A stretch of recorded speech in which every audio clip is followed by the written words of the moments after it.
What's up? It's Destaynee back again for another video, and today I'm going to answer a question that was asked to me just recently. Before we get into it, y'all know the drill. Mommy mode is 24/7 for me, so you're gonna hear children, you're gonna hear dogs. Bear with me, just bear with me, okay? But as I was gonna say, I was asked this question just recently. When should you introduce firearms and safety to your children? And so I'm going to answer that question and give my thoughts and what I do with my children.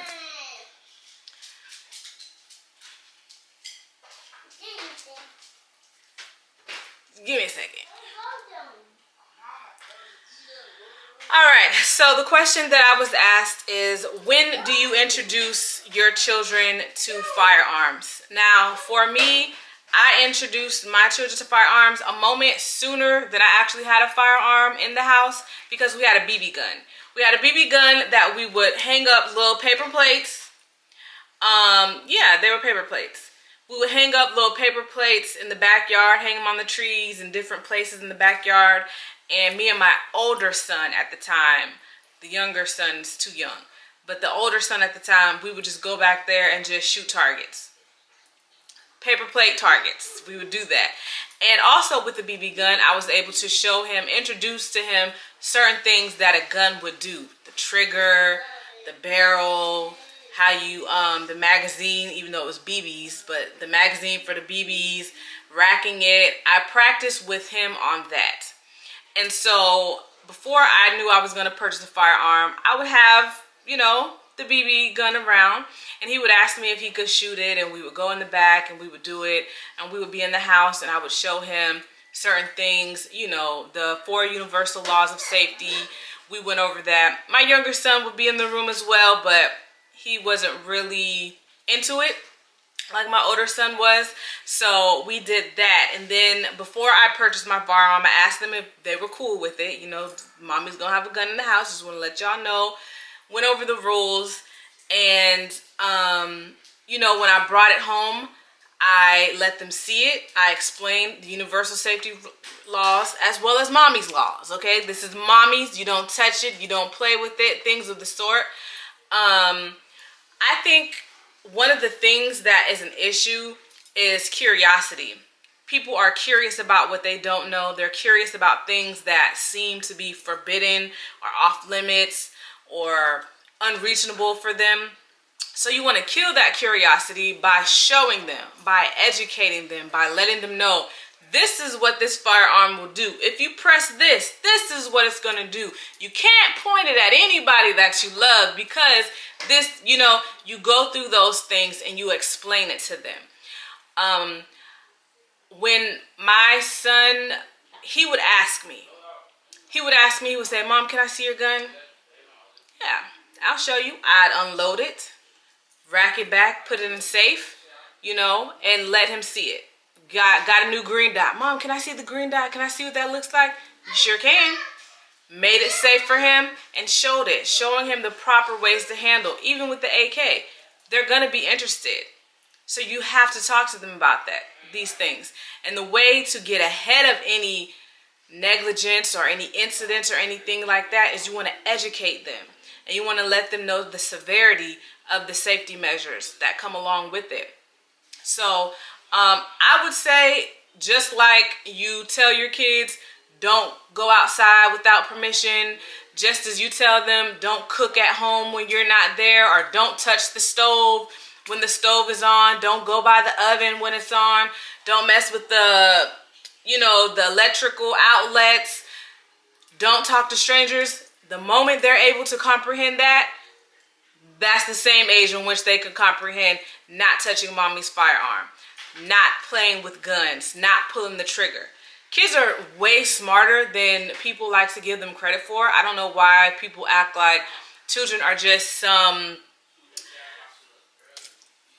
dumb creatures. They're very highly intelligent, and they come straight from God, so they already have certain things within them for survival. So they're not going to do certain things like, "Oh, I made this for dinner. Oh, you don't want to eat? Okay." They're not going to starve to death. They're going to eat. They know better. Same kind of concept. They're able to understand and comprehend those other things. They will be able to understand and comprehend the universal laws of safety, how to handle a firearm, what not to do, how they shouldn't be touching it without permission or without supervision, things like that. And I will say, because I do have an older child who is 13, I do contemplate with him needing to know a little bit more as far as my firearm that I carry is on me. It's on me. But as far as the ones that are in the safe, it's like, God forbid something ever happened, he needs to have access. I go back and forth with that, but he knows that would be the only time, the absolute only time that he could handle my firearm without perhaps permission, so to speak, as if, God forbid, we're in a situation and I needed him to get it for me or defend us. But those are the only times, and he's very aware of that. So I would say introduce your children to firearms as soon as you get them, or like I did, before you get them. You want them to feel comfortable and to feel safe. You want to feel comfortable and feel safe. And the only way I feel that people will feel comfortable and safe is if they have education, if they have knowledge about the thing in which they have interest. And also, I will say, just like you're teaching firearm safety, teach medical. I don't understand why people don't understand how important medical is. It is so important. Me and my young son, who is 4, we were sitting on the couch yesterday and we were watching one of my shows. I don't remember what it was. We were watching the show and, it was a movie. And he wasn't really watching with me. Long story short, he came in on a part where a woman got shot in the stomach and she was just bleeding. And her daughter was just there screaming. And I was like, oh my gosh, this lady's gonna die because her daughter does not know what to do. And so my son was like, well, mommy, what do you do? I said, well, what would you do? If somebody get hurt, what's the first thing you're gonna do? And of course he was like, I'm gonna look. I said, okay, but after that, what are you gonna do? And so I had to teach him, you're gonna call 911, tell them what happened, and then you're gonna apply pressure to whatever is bleeding. And I took his hand, I said, so if you got hurt right here, if you're bleeding right here, what are you gonna do? And he put his hand over and I, pushed it for him. I said, you're gonna apply pressure because you wanna stop the bleeding. If someone's get shot here or cut or impaled, anything that's gonna cause bleeding, you're gonna wanna apply pressure. And you apply pressure until the police come for help. But this is why we teach self-recovery, because we know that you can bleed out within 30 seconds or less. We don't have time to wait.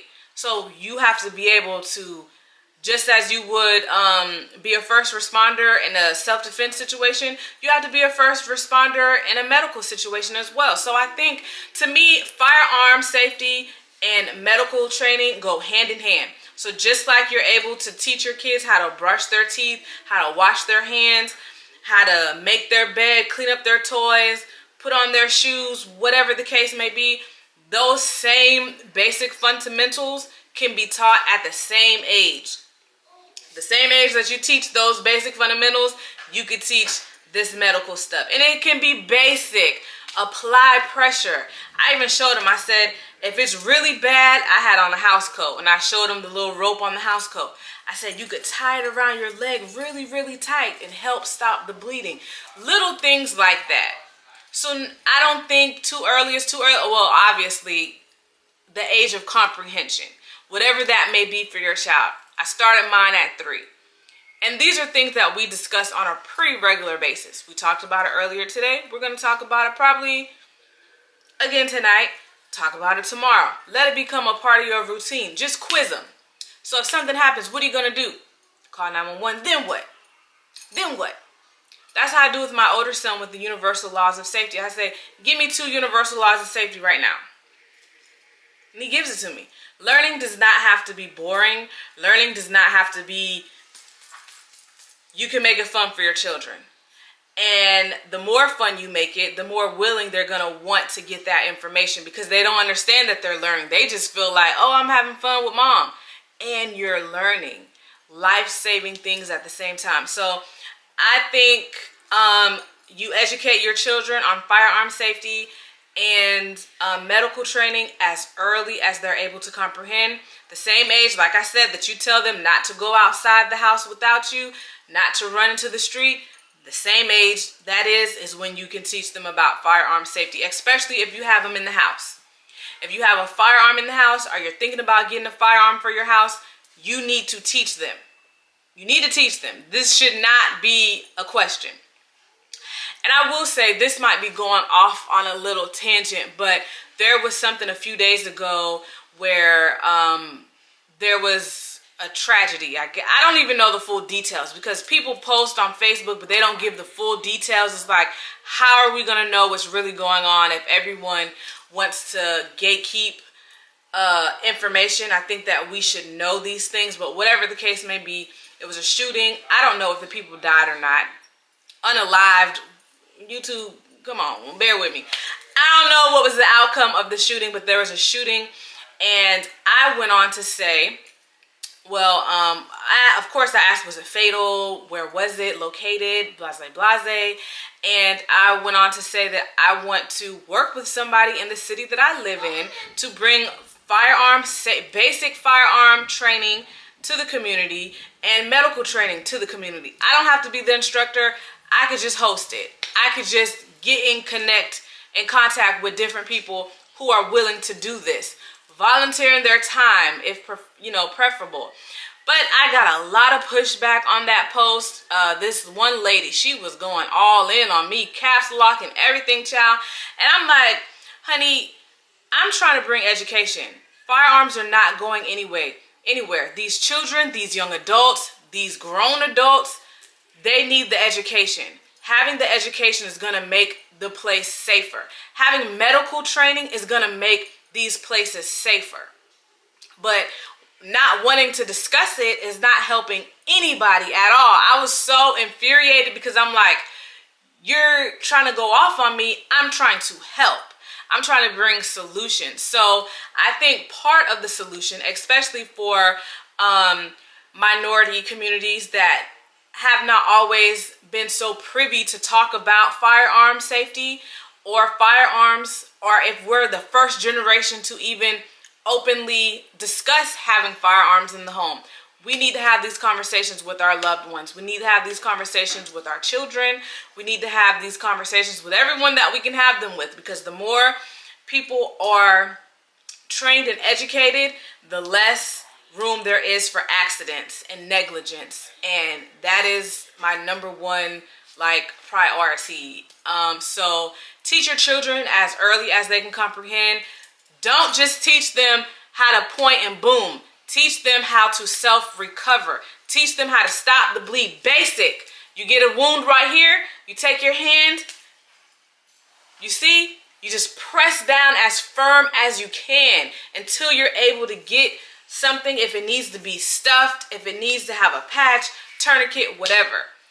Basic medical training can save so many lives, I feel. And again, we're teaching them how to shoot, teach them how to recover. Okay, and learning stop the bleed is not just for gunshot wounds. Like I said, it could be an accident outside, it could be an accident in the kitchen. God forbid any of these things happen, but it can help for other things, not just firearms. So that's all I wanted to share with y'all. I appreciate when people ask me questions and ask for my opinion, because I'm just going to give you my opinion. And if I have any experience, I'm going to give it. And I'm glad that I was able to answer this question. And hopefully it will help other people have these conversations with their children or their families, relatives, and get the conversation going, get the thoughts to thinking, you know what I'm saying? So I hope that you all found this helpful. Go ahead and hit that subscribe button, baby. I think we're like 892 or something, just shy of 900, which is a step closer to 1,000, baby. Let's go ahead and hit the subscribe button, hit the like button, because this is good information. Hit the like button. Be sure to share it with any family, relatives, loved ones, friends. Share it with somebody, baby, okay? And leave a comment below. What's the comment gonna be? It'll be something simple. If you have kids, did you train them on firearm safety and medical? Either or both? Let me know in the comment section below. And if you love someone, tell them I love you all.